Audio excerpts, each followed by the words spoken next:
vamos a compartir la palabra del Señor y vamos a comenzar una serie de 4 enseñanzas acerca de vivir en el Espíritu.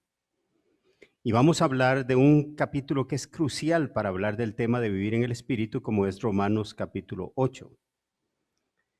Ya Macho nos leyó los primeros 11 versos del capítulo 8, que es donde vamos a estar reflexionando el día de hoy, pero a lo largo de todo el mes de febrero vamos a cubrir la temática de capítulo 8 de la carta del apóstol Pablo a los romanos. Qué interesante, gracias a Dios por este atril. Orábamos por tener uno y ya tenemos uno. Qué bendición, qué bendición. Dice la palabra del Señor: ahora pues ninguna condenación hay para los que están en Cristo Jesús.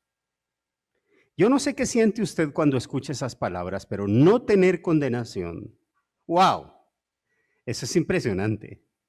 Yo nunca he visto la transmisión de un juicio, o en las peliculillas esas donde pasan juicios, o he estado en algún juicio donde a una persona le dicen, usted está condenado, y la persona dice, qué dicha, qué pura vida. Yo recuerdo un caso que fue muy famoso en Costa Rica, que fue el caso del crimen de la Cruz de Alajuelita. Los imputados fueron juzgados, y cuando se dio el veredicto de ellos, estaban todos los medios de comunicación transmitiendo. En ese tiempo Costa Rica era otra Costa Rica. Casi no habían asesinatos, casi no habían cosas violentas. Entonces era un caso que atrajo la atención de todo el país. Y lo impresionante es que cuando dicen los jueces, se encuentra culpable fulano de tal, ellos empezaron a vociferar, levantaron sus manos y empezaron a gritar, entre otras cosas que sí se pueden repetir. No hay justicia en este país. No hay justicia en Costa Rica. Es un crimen que quedó como en una parte de oscuridad para tener la certeza de si fueron sentenciados los verdaderos culpables o no. Y salieron muchas teorías de quién había sido el verdadero asesino, incluyendo algunos políticos famosos. Pero es interesante que la declaración no hay condenación debería hacernos a todos nosotros brincar de alegría. Porque dice, ninguna condenación hay para los que están en Cristo Jesús. Y nosotros estamos en Cristo Jesús. Hace algunos años tuve la oportunidad de ir a Holanda. Y estando en Holanda tuve un par de días libres, entonces alquilé un carro y me fui a conocer algunas partes de Europa. Entré saliendo de Ámsterdam, me fui por el norte de Holanda para entrar a la ciudad de Duisburg, en Alemania. Pasé a Düsseldorf, dormí en Colonia. Al día siguiente, bueno, no había dormido, dormí sentado en el carro para ahorrar algunos centavos, porque en ese tiempo se usaban diferentes monedas en diferentes países de Europa. Alemania usaba marcos alemanes. Y yo quería rendir los que tenía lo más posible. Y estando allí empecé a manejar y sin darme cuenta había entrado a territorios de la ciudad de Bonn, Alemania. Y cuando iba pasando por el puro centro de la ciudad de Bonn, iba manejando, estaba muy cansado y sin embargo estaba muy emocionado. Cuando uno no ha pegado el brinco al otro lado, todo es bueno, y cuando uno ha sido muy sencillo, pues todo lo deslumbra. Las calles, las carreteras, la gente alemana sumamente amable. Eso me impresionó muchísimo. No es como lo que yo había entendido de niño, era gente muy cálida, muy cordial. Y voy manejando y de repente cuando paso por una esquina logro leer rápidamente con el ojo, con el rabillo del ojo, que decía Boulevard Beethoven. Y todas las enseñanzas que yo había recibido de niño acerca de la música clásica emergieron a mi mente y a mi corazón, y yo recordé que Beethoven había vivido y había muerto en esa ciudad. Yo di la vuelta como pude, yo no me fijé en vías ni nada, yo di la vuelta como pude. Y en el primer lugar de parqueo que encontré, yo me metí. Dejé mi carro parqueado, salí en carrera, y por ese bulevar llegué a una casa inmensa donde decía la casa de Beethoven y entré.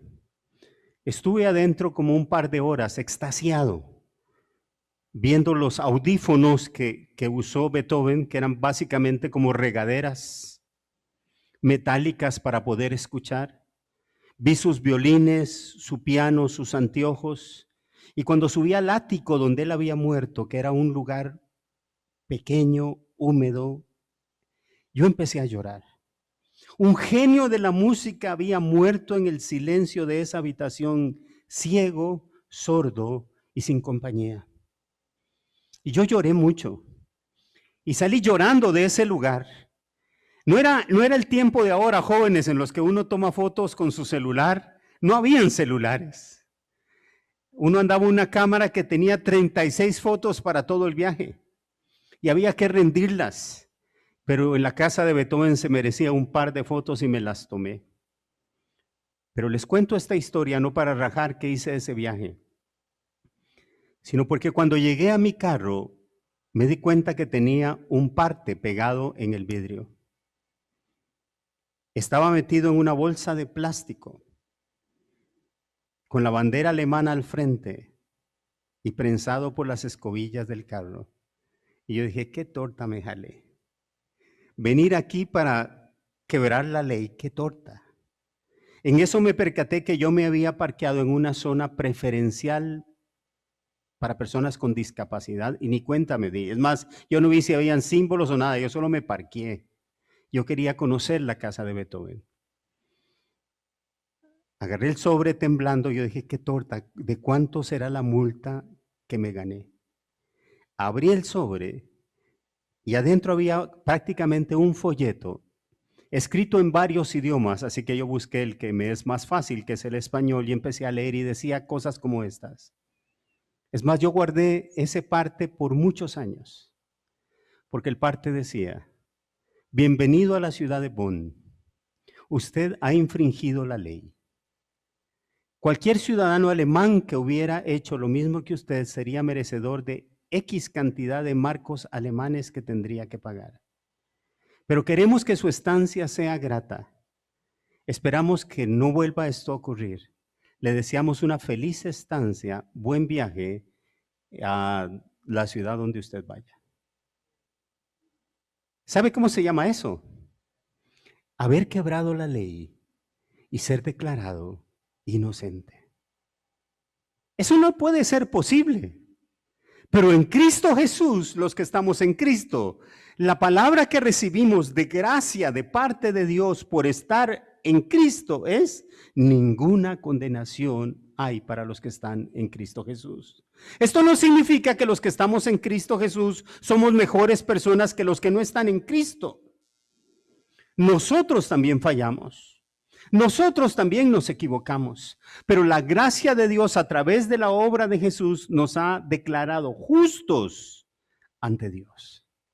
Y hemos recibido un sobre similar al que yo recibí, que dice: cualquier ciudadano humano del planeta Tierra que quiebra una ley como la que usted ha quebrado sería merecedor de la muerte.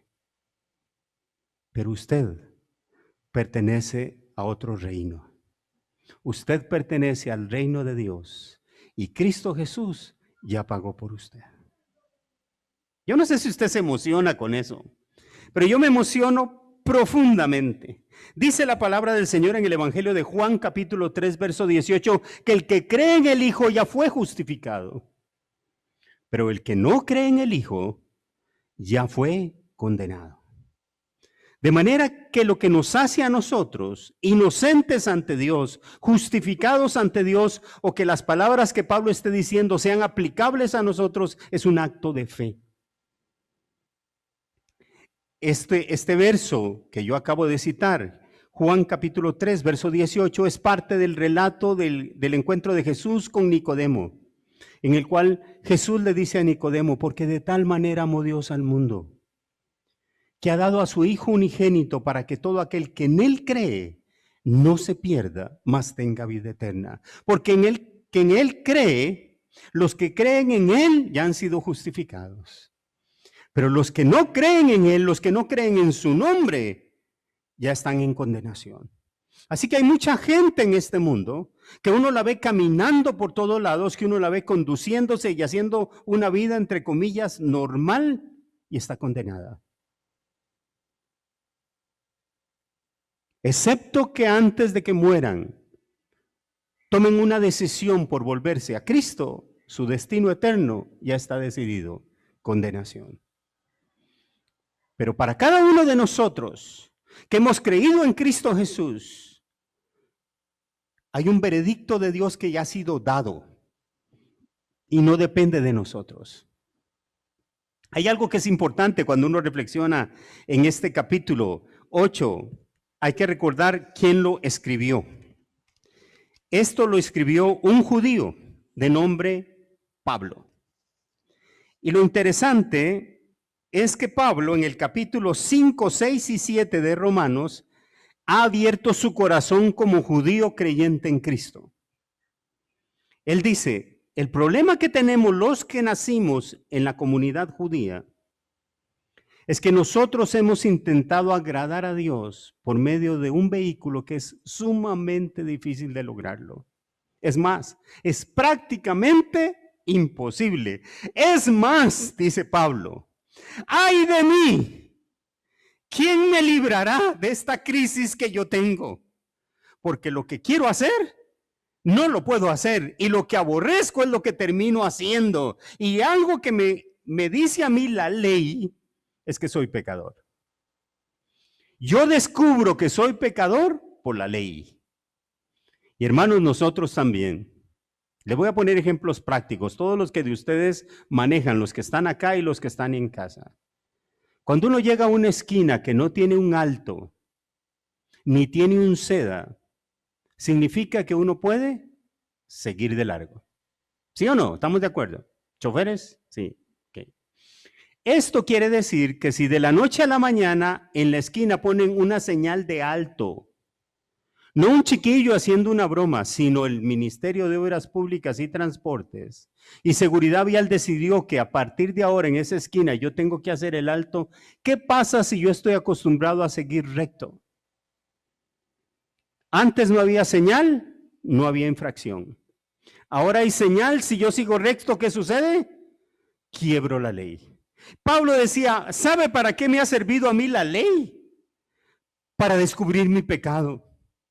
Y yo encuentro que soy pecador por la ley, no porque la ley sea mala, dice Pablo, no porque la ley sea pecaminosa en sí misma, no, la ley es santa porque viene de Dios. La realidad es que yo descubro que como hombre quiebro la ley constantemente. Y entonces me están reservadas dos cosas. Cometo pecado y mi destino final es la muerte. Por eso Pablo agonizaba en el capítulo 7 y termina diciendo, ¡ay de mí! ¿Saben? Nosotros no lo entendemos, porque nosotros no somos judíos ni nunca vivimos bajo la ley. La mayoría de nosotros, su acercamiento a Dios fue a través de la gracia de Jesús. Entonces eso de la ley para nosotros no es un motivo de tensión. Pero yo le voy a decir que sí es un motivo de tensión, la religión. Porque muchos de nosotros nos disfrazamos de religiosos queriendo aparentar frente a la gente de que somos mejores personas que los que no tienen una fe. A veces la Biblia es casi como un escudo o como una bandera diciendo yo soy mejor que usted. Pero ninguna religión nos hace mejores personas a los seres humanos. Ni el cristianismo como religión. Pero nuestra fe en Cristo, sí. Porque nuestra fe en Cristo nos cambia el estatus, nos cambia la esencia de lo que somos. Por eso el apóstol Pablo dice, es que ustedes no es que son seguidores de Cristo, es que ustedes están en Cristo. Y la vida en el Espíritu no significa saber que hay un Espíritu de Dios. No consiste en saber que el Espíritu da dones, no consiste en saber que el Espíritu levanta ministerios. La realidad de la vida en el Espíritu es que el Espíritu de Dios habita en cada uno de nosotros. El Espíritu de Dios está aquí, ahorita. ¿Qué misterio más grande? que el Espíritu habita en nosotros por la gracia y la obra de Jesucristo. Esto es impresionante. La muerte es el resultado de quebrar la ley. Y dice las Sagradas Escrituras allá en Romanos 7, el verso 7, ¿qué pues diremos? La ley es pecado en ninguna manera, pero yo no conocí el pecado sino por la ley, porque tampoco conocería la codicia si la ley no dijera, no codiciarás. O sea, hay cosas que yo sé, que las he quebrado porque la ley dice no lo hagas. Hermanos, ninguno de nosotros cuando nació sus padres le dijeron, usted vive de ahora, a partir de ahora, que nació en esta casa bajo los 10 mandamientos. Y el día que usted quiebre uno de los 10 mandamientos, usted pecó. Y la paga del pecado es la muerte. Ninguno de nosotros. Pero toda familia judía, sí. Todos viven bajo la ley de Moisés. Entonces, cuando quiebran un mandamiento que es tan fácil quebrarlos. Yo no sé si usted alguna vez ha quebrado alguna ley, algún principio. Pero qué feo se siente cuando uno es consciente que lo hizo. No voy a contar mis propias faltas, porque cada uno tiene las suyas. Ni me pida que lo hagan, ni se emocione porque no lo voy a hacer. Pero dice, ya les conté esa que hice y la hice como turista en otro país y en mi país he hecho un montón. Vean qué interesante lo que Pablo dice en Romanos 3:20.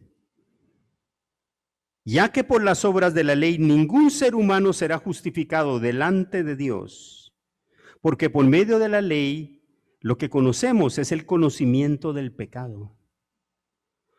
O sea, aquí Pablo dice, si usted está en Cristo, olvídese de legalismos. No hay lugar para los legalismos para los que están en Cristo Jesús. Esos vivimos conforme a la gracia de Dios, por pura gracia.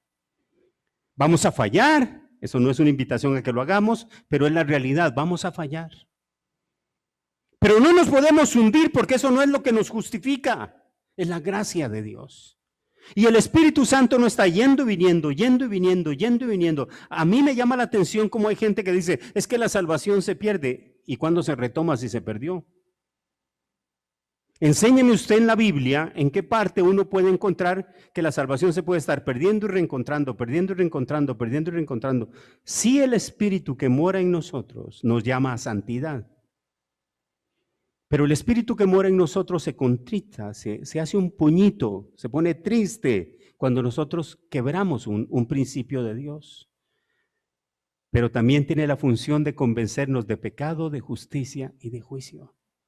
Y entonces trata aquí en lo más íntimo con nosotros para que nos volvamos de todo corazón al Señor. Sigo en el capítulo 7, ya voy a volver al 8. Vean, del verso 15 al verso 18 dice Pablo, porque lo que hago no lo entiendo, pues no hago lo que quiero, sino lo que aborrezco, eso hago. Y si lo que no quiero, esto hago, apruebo que la ley es buena. Voy a contarles que una vez me brinqué un alto en el Centro Comercial del Sur, pero la verdad es que estaba en amarillo. Yo creo que yo pasé como en anaranjado, más o menos, ¿verdad? Y al otro lado había un tráfico esperándome. Y cuando me recibió me dice, acabas de brincarte un alto. Le digo yo, no. Yo me tiré en amarillo. Me dice, papá, usted pasó en rojo. Le digo yo, tengo un motivo. Y me dice, a ver, explíquemelo. Le digo, tengo que tomarme un antibiótico a una hora fija. Y era cierto. Esa era la razón por la que yo iba soplado, porque no iba a llegar a tiempo para tomarme el antibiótico. Y me dice, por esta vez se la voy a creer, siga.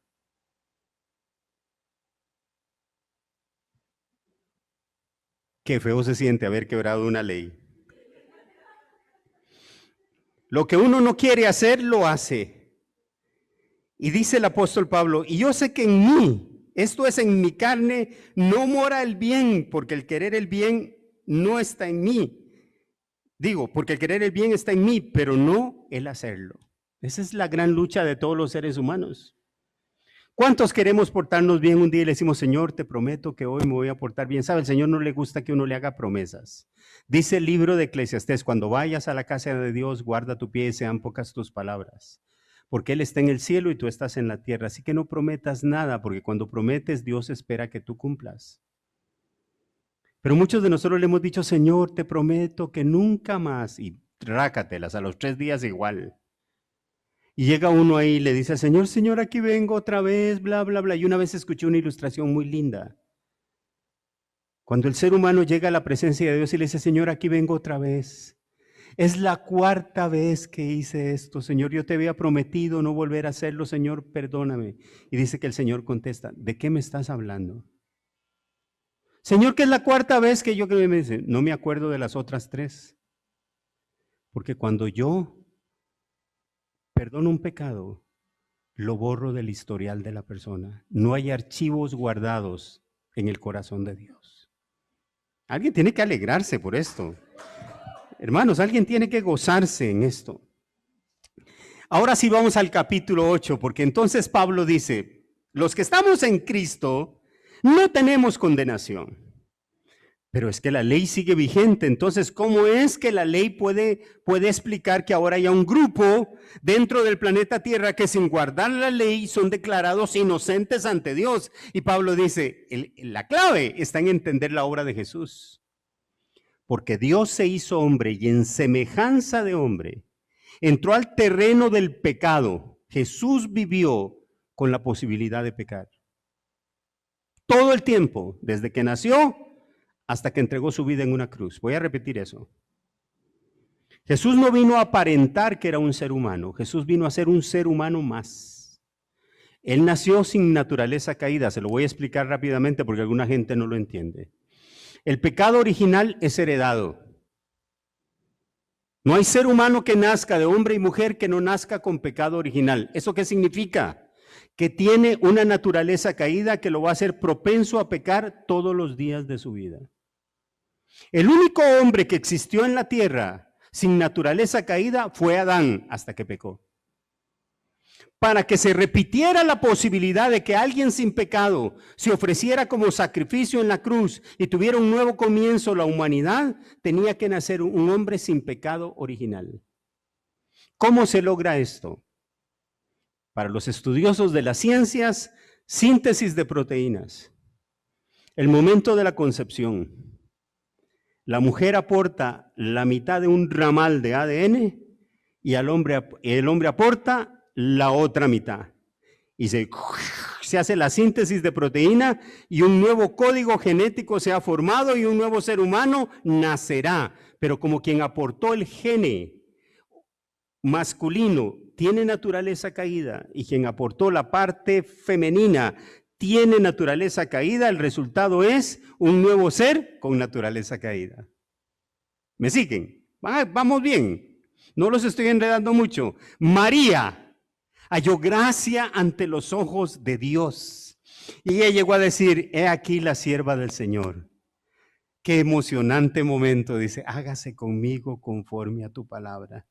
¿Y qué era la palabra de Dios? María, el Espíritu Santo vendrá sobre ti y el poder del Altísimo te cubrirá con su sombra. ¿Quién embarazó a María? El Espíritu Santo de Dios. La mitad del ramal de ADN lo aportó María, pero la otra mitad la aportó Dios. ¡Ah! El nuevo ser que nació, el Mesías, Jesús, un ser humano sin naturaleza, perdón Emma, sin naturaleza humana heredada, pero carne, como su carne y la mía. En el territorio de la ley del pecado, Jesús vivió. Constantemente la ley le decía a Jesús, no hagas esto, no hagas esto, no hagas esto. Jesús no tenía problemas porque su ética, su moral, su santidad superaba las expectativas de la ley.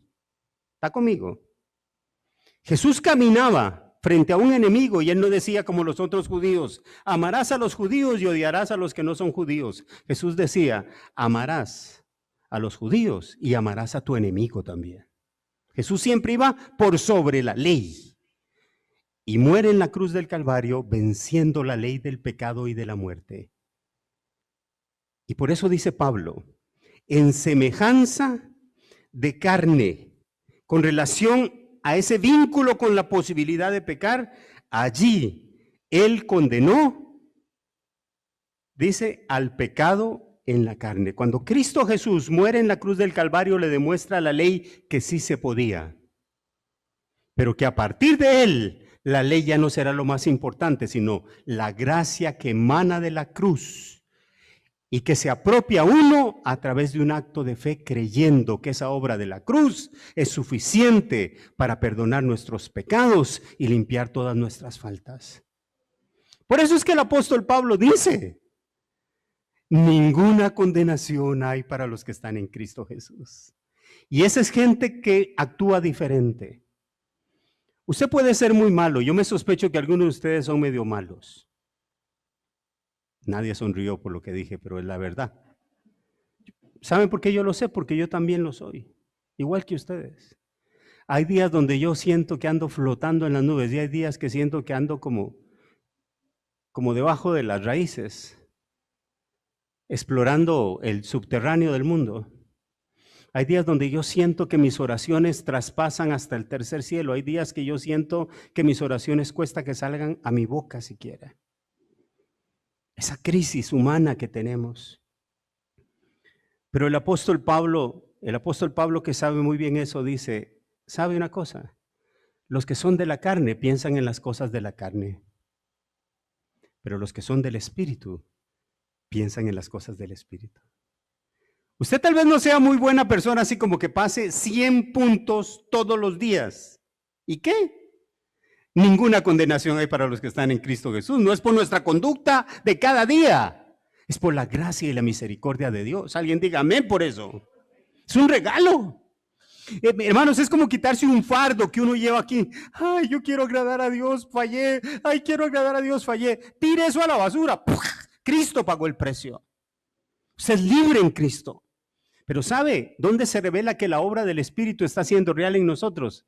Ahora pensamos en cosas que antes no pensábamos. Orar, alabar, servir, santidad. Muchos de nosotros nos portamos bien, no porque haya un mandamiento, sino porque queremos agradar a Dios. Porque le amamos. Y cuando fallamos no nos sentimos mal porque quebramos una ley, sino porque nuestro amado se siente triste, porque nosotros le fallamos. ¿Sabe cómo nos sentimos nosotros como Pedro, que después de que le dijo, Señor, yo no te voy a fallar, yo no te voy a dejar, a la misma muerte iré contigo? Y cuando yo cantara al gallo, dijo, sirvo para nada. Le fallé a mi Señor. Los que estamos en Cristo Jesús fallamos y lo que nos duele es fallarle a Él, no quebrar un mandamiento religioso. ¿Está conmigo? Ahora pensamos en los dones, ahora pensamos en el ministerio, ahora pensamos en servir, en amar, en evangelizar a la gente. Eso no es producto de los hombres, eso es producto del que está en Cristo.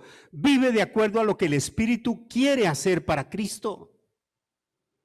Por eso el que está en Cristo está en el Espíritu y piensa en las cosas del Espíritu. Y la crisis mayor de Pablo pero es que cuando uno quiebra la ley, la paga del pecado es la muerte, se va a morir uno. Entonces dice Pablo, y con esto termino, y le voy a contar un testimonio buenísimo. Vea lo que dice el verso 11, y si el Espíritu de aquel que levantó de los muertos a Jesús mora en vosotros, el que levantó de los muertos a Cristo Jesús vivificará también vuestros cuerpos mortales por su Espíritu que mora en vosotros. Dice Pablo, el Espíritu mora en ustedes, pero ese Espíritu no es un espiritillo, es un Espíritu poderosísimo. Ese Espíritu tiene la capacidad de levantar a un muerto sin que nadie ore por él. Porque hay gente que fue resucitada, Lázaro fue resucitado, pero Jesús estaba afuera, llamando a Lázaro. ¿Quién estaba afuera llamando a Jesús? Nadie. Jesús se levantó desde adentro de sí mismo, porque el Espíritu que mora en Cristo tiene poder para levantar a Cristo de entre los muertos. Y dice Pablo, y si el Espíritu de aquel que levantó a Cristo entre los muertos mora en vosotros, tiene el poder para vivificar vuestros cuerpos mortales. Eso tiene un doble mensaje. Aquí viene el testimonio. Hace muchos años, cuando mi padre era director de la emisora Faro del Caribe, invitaron a un evangelista y contó su testimonio. Era un hombre extranjero que predicaba regularmente en el norte y en África. Y era un hombre que lo seguían muchas señales y prodigios. Y yo recuerdo que era una vigilia de oración en Faro del Caribe y él se paró y dijo, este verso lo leyó y dijo, yo soy testigo de que eso es real. Por muchos años yo evangelizaba y sanaban cientos y miles de personas cuando yo llamaba al altar y la gente se convertía y la gente era sanada y aquello era tremendo. Y de repente una enfermedad me afecta a mí. Y empiezo a tener problemas con la columna vertebral y con la posibilidad de caminar. Y el médico me manda a estar usando una silla de ruedas porque ya no me puedo mover. Y estando en esa silla de ruedas recibo una invitación para ir a una zona de África a predicar la palabra de Dios.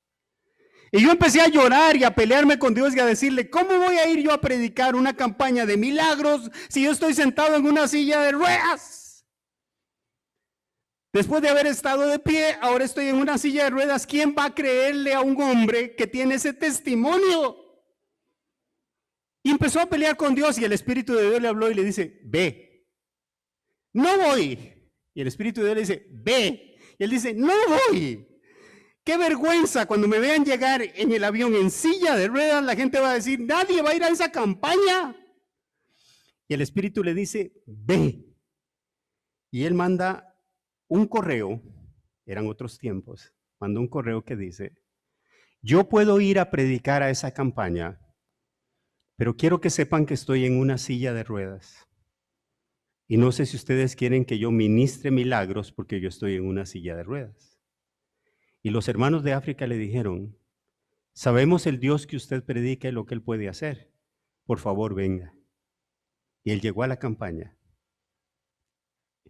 Y estando en la campaña, la primera noche predicó en silla de ruedas.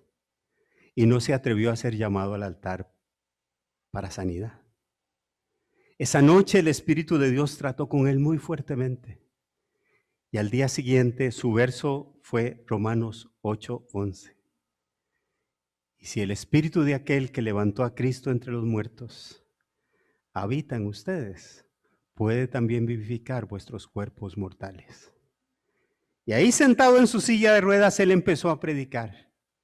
Y era tal su emoción y la convicción que tenía de la palabra que estaba diciendo en ese momento, que no se dio cuenta que estaba de pie predicando la palabra del Señor. En un momento determinado, él se paró y empezó a predicar y la gente sin que él llamara pasó al altar y fue una noche de milagros portentosos y maravillosos. Porque el Espíritu de aquel que levantó a Cristo entre los muertos tiene poder para vivificar nuestros cuerpos mortales. Yo recuerdo que esa noche yo lloré mucho cuando ese hombre dio ese testimonio y nunca lo he olvidado. Y yo quiero decirles que el Espíritu de aquel que levantó a Cristo entre los muertos habita en nosotros. Y eso es vivir en el Espíritu. El poder del Espíritu de Dios habita en nosotros y tiene la capacidad de vivificar nuestros cuerpos mortales. Así que toda enfermedad se va en el nombre de Jesús. Y el poder de Cristo viene a operar en esas vidas en el nombre de Jesús, y en su vida y en la mía. Y eso también es un sello de confirmación que el día, si el Señor no ha venido, nos toca cruzar de la realidad humana a la muerte, ese no es nuestro final. Porque el Espíritu de aquel que levantó a Cristo entre los muertos tiene el poder para vivificar también nuestros cuerpos mortales. Ese día de las cenizas, Él nos levantará. Vamos a orar, mis hermanos. La vida en el Espíritu es seguridad. La vida en el Espíritu es certeza de que no hay condenación sobre nuestras vidas. ¿Sabe que es importante vivir sin condenación? Porque el que se siente condenado anda viviendo una vida por debajo de lo que debe de vivir. Vive pensando más en sus falencias que en los dones y las virtudes que Dios le ha dado para manifestar su poder. Hoy la noticia para usted es que usted ha sido justificado ante Dios. No hay condenación sobre su vida. Y no depende si usted se portó bien hoy o ayer o mañana. Es la gracia de Cristo Jesús, la que derrotó a la ley del pecado y la muerte en la cruz del Calvario. Y la afirmación de que el poder del Espíritu habita en nosotros, ese poder que levantó a Cristo entre los muertos, tiene poder para actuar en nuestras vidas todos los días, sobre cualquier cosa. Así que sin condenación y en el poder del Espíritu, aleluya, vamos a vivir en el Espíritu de Dios. Señor, gracias en esta tarde por tu palabra, por el regalo de saber, Señor, que somos tus hijos. Y que lo que ha sucedido en nuestras vidas, Señor, es producto de la obra de Cristo Jesús. Gracias, Señor, porque no entendemos, no llegamos a comprender tu amor tan grande, que nos amas tanto, que nos has hecho templo de tu Espíritu. Hoy testificamos que cada uno de nosotros es morada del Espíritu Santo de Dios. El mismo poder que actuó en Cristo resucitando de entre los muertos, habita hoy aquí en mi vida, en mi corazón. Y tiene el poder para transformar mi vida y vivificar mi cuerpo mortal si es necesario. Y eso me da la seguridad de que el pecado no me condenará eternamente. Y el día que yo tenga que partir de este mundo, seré levantado de entre los muertos, así como Cristo fue levantado también. Gracias, Señor. Sigamos orando. Yo quiero decirle a usted que me está viendo en este momento que su vida ha estado esclavizada a una idea religiosa. Y hoy dice la palabra del Señor, basta ya el tiempo pasado para ser esclavo de ideas de ley, de juicio y de castigo. Porque aquí la gracia del Señor ha sido derramada en su vida. Y lo que ahora opera en su vida es la justificación que Cristo hizo a precio de sangre preciosa en la cruz del Calvario. Por tanto, levántese y desarrolle todo ese potencial que el Espíritu Santo ha puesto en su vida. Porque este mundo necesita gente como usted del Espíritu, no más religiosos. Levántese en el nombre de Jesús. Fluya, crezca, alcance las cosas que Cristo tiene para usted. Porque usted no está en este mundo ni por error ni por casualidad. Hay un proyecto divino que gobierna su existencia en el nombre de Jesús. Amén, amén, amén. Bien, hermanos, la próxima semana seguimos con Romanos 8 si Dios quiere, ¿verdad? Yo le doy gracias a Dios porque cada vez esta onda aquí está más bonita, ¿verdad? Se siente uno como más en confianza, es totalmente diferente. Yo les doy gracias de que vengan porque yo por lo menos que comparto la palabra, no es lo mismo predicarle a una pantallita de una cámara que esta realidad. Aquí yo siento que sí la estamos haciendo de verdad. Por otro lado, quiero decirles que lo que los ministros de alabanza han dicho estas semanas es la pura verdad. Aquí uno siente presencia de Dios y presencia angelical. Yo le invito a que venga, que se nos una, que cuando pueda acompañarnos nos acompañe. Hoy estamos muy felices de tener a Ítalo con nosotros, Ítalo Basini y a Chita. Es un gustazo que estén con nosotros, ¿verdad? Compartiendo. Hoy se nos unió también Sil Corea, que no había venido, y Andrés, que sí había venido, pero no había ministrado, pero él sí había venido antes. Todos los demás ya hemos repetido y seguiremos repitiendo hasta que Dios nos lo permita. Hermanos, les recuerdo, porque no se ha dicho, o si ya se dijo, yo no puse atención, pero ya estamos a 2 semanas y media del campamento de jóvenes. Jóvenes, 27 y 28 de febrero, vamos a ver la gloria de Dios allá en la montaña Christian Camp. Eso va a estar buenísimo. No sé cómo va la matrícula, pero yo creo que ya están todos los que van a ir o falta gente. ¿Hay campo para alguien más o ya no hay campo? Todavía queda campo, oiga bien, todavía queda campo. Si usted tiene un sobrino por ahí, invítelo, invierta. Quedan 5 campos nada más. Yo creo que yo voy a ocupar 2 de esos 5. Yo creo que yo voy a ocupar 2, no que yo voy a ir por 2. Estoy pensando en un par de sobrinillos míos que me gustaría que fueran al campa.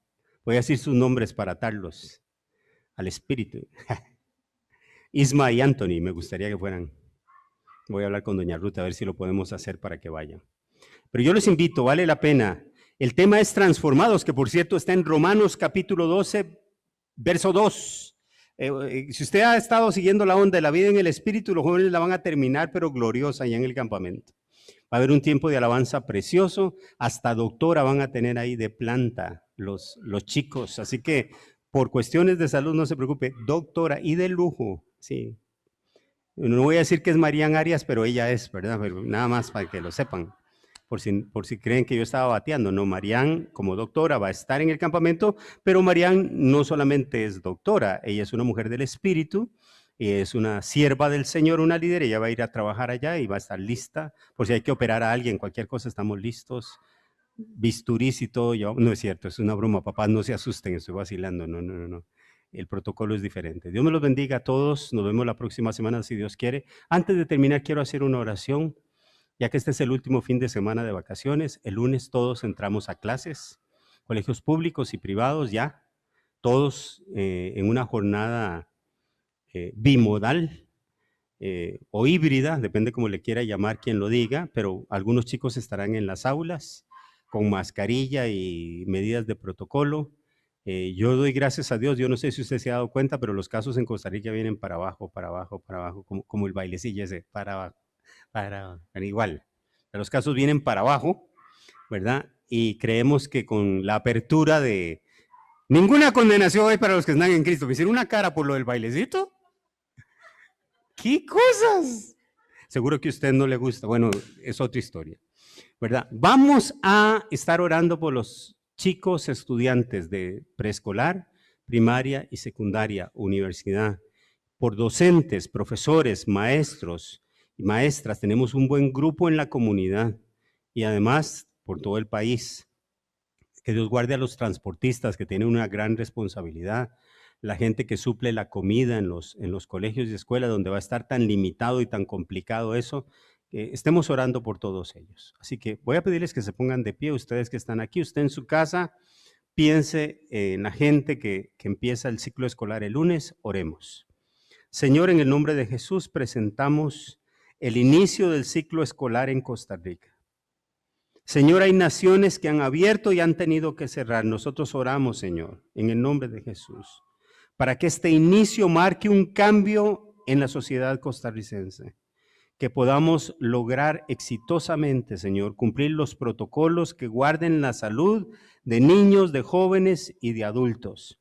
Te pedimos por los transportistas, por las personas que suplen los alimentos, por los docentes, maestras y maestros, profesores, profesoras. Oramos por los estudiantes de prekinder, kinder, preparatoria, primaria, secundaria, universidad y aún aquellos que están sacando posgrados y que tienen que tener citas presenciales. Oramos por todos aquellos que en presencialidad empezarán esta semana, que sus vidas sean guardadas, que su salud sea protegida. Reprendemos toda obra de enfermedad del enemigo.